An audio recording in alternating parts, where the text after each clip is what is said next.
Because I feel like a lot of people, they make these assumptions like, "Oh my god, they overpaid." Under no circumstances did the Detroit Lions overpay for Penei Sewell or Amon Ra St.Brown. Think of it this way: if you are building a team, it helped that they had Taylor Decker here. It helped that they had Frank Ragnow here.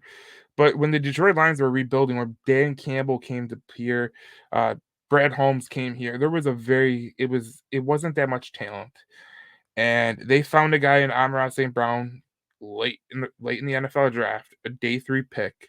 They picked Penei Sewell as their first pick, and he's been a stud of an offensive lineman. Now, the reason it makes sense, why does it make sense to pay them now than pay them later? And I read a lot of things online from other fan bases, from NFL writers. There was a few NFL writers I thought were just straight out of touch with reality. But when you look at Penei Sewell's contract, think of it like this: Rashawn Slater is going to get a deal pretty soon. There's more tackles that are going to get deals pretty soon, and getting ahead of those deals and getting him to a contract that in four, maybe in let's put it like this: in a year, he might be the third highest paid offensive lineman. Like, it's just the right thing to do. And Brad Holmes, this is a brilliant move by Brad Holmes, because not only did he sign St. Brown and Sewell before guys like, Slater got their contracts, Jamar Chase got their contract for wide receiver, Justin Jefferson. You got a guy like T. Higgins, CD Lamb, all those guys. He did it before all those guys were signed. Now, obviously, Devontae Smith pretty much set the market for Amon Ra St. Brown, and they went off that. But a guy like Justin Jefferson is going to reset the market. A guy like Jamar Chase is going to reset the market. These are things that are going to happen over the course of a year. And when you look back at this deal in 3 or 4 years, you're going to be like, "Wow, this is a total steal for the Detroit Lions," because they have no matter what anybody wants to cast an aspersion on Amon Ra St. Brown and say, like, "Oh, he's a slot wide receiver." He's not a slot wide receiver, but he's a great wide receiver. And I think that a lot of people misjudged that. But when you look at the Detroit Lions, this was a perfect move for their culture. I think culture gets thrown around a lot by a lot of people. A lot of people throw around culture like, "Oh, this is the culture. This is the culture."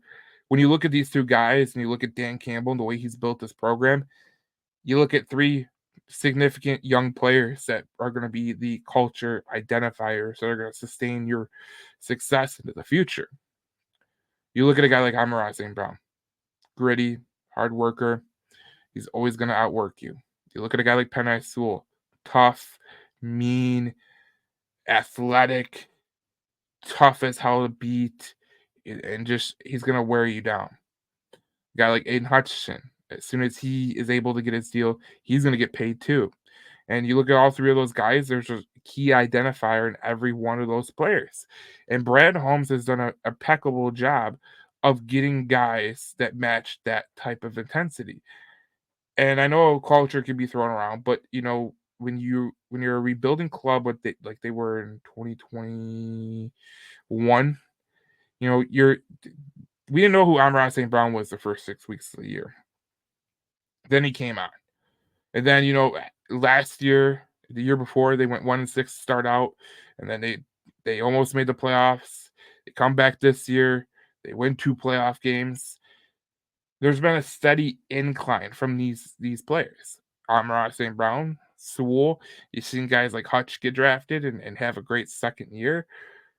The culture has pretty much sustained itself. And you look at guys like Frank Ragnow, you look at guys like Taylor Decker, they were the old part of the culture. And yeah, they did stabilize a young roster. But when you look at it going forward, like you're not gonna be able to pay all the guys that you have able to pay.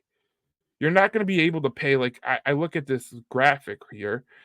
This young core that the Detroit Lions have. They have 9 players under 23 or younger.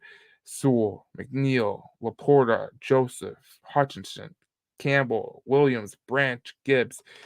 You're not going to be able to pay every one of those players. Like, it's just not gonna happen. So you gotta identify at least 3 or 4 players that are gonna guide you in the future, and, like, obviously, a guy like Sewell, that's a guy that you can base your hope on, that he's gonna guide you into the next level of Detroit Lions football. You look at a guy like St. Brown. I mean, if you're Jamison Williams, if you're any wide receiver that comes in that room, you're looking at St. Brown as the leader of the locker room, of that room. Same with Sewell, the offensive line. I mean, I know Frank Wright now is there, but there's inklings that he might retire after the season.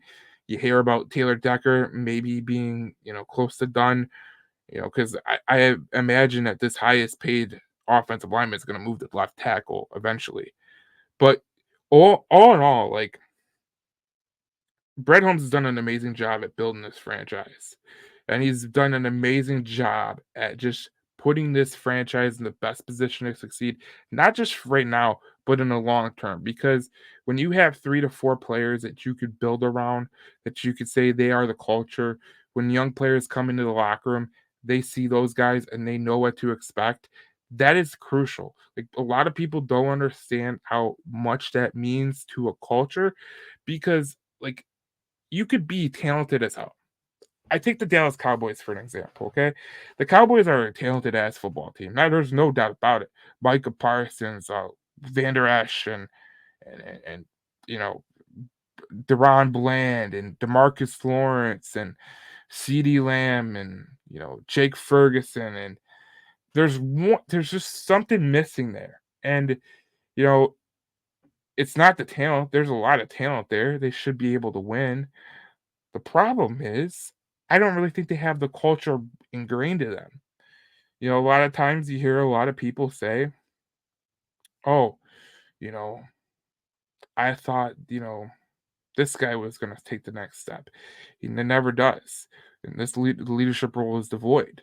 But I just think that the way that Detroit's building their football team, players are going to come in and they're going to see what St. Brown's about. They're going to see what Hutch is about. They're going to see what Sewell's about. They're going to see, maybe it's Goff, maybe it's Campbell, Jack Campbell, Brian Branch. They're going to see those guys and they're going to be like, that's how hard I got to work. It doesn't matter what I did in college. I have to work equally as hard.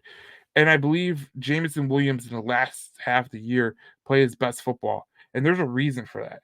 I think when you have a guy like St. Brown in your locker room, I think as a young player, you look at that guy and you go, huh, I'm pretty talented, I'm pretty athletic, but why is he always open? What does he do the right way? And you kind of study him and see exactly what he does.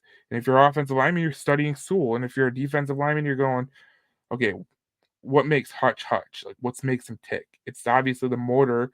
There's a lot of players that don't have that elite motor that Hutch has, or it's Brian Branch or it's Jack Campbell. Like, sustainability is built by young players who grow into that role. Like, I don't think it should be forced on the players, but when you can sustain success in terms of your young players getting to their second contract, players that you want to make the highest paid in the NFL. We're gonna be looking at eventually. We're gonna be looking at Hutch is one of the highest paid, Sewell is one of the highest paid, and St. Brown is one of the highest paid, and that's gonna be your core. Like, that is gonna be your veteran leadership.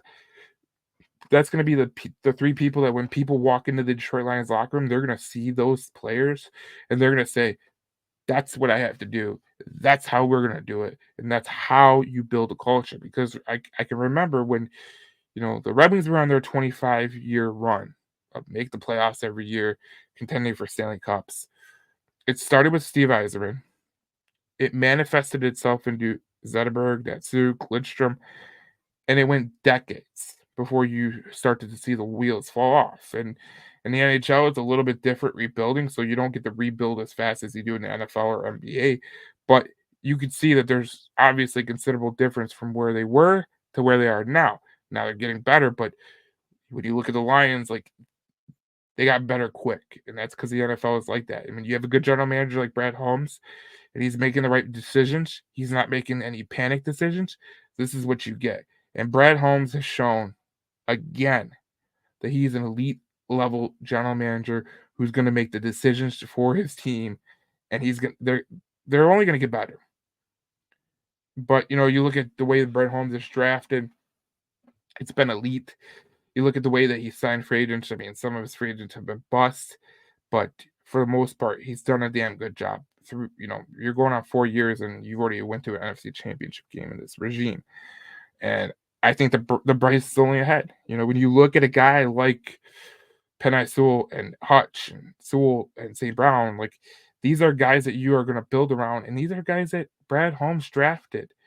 St. Brown wasn't a first round pick. 16 other wide receivers were picked ahead of him. But even then, St. Brown has made this into a reality.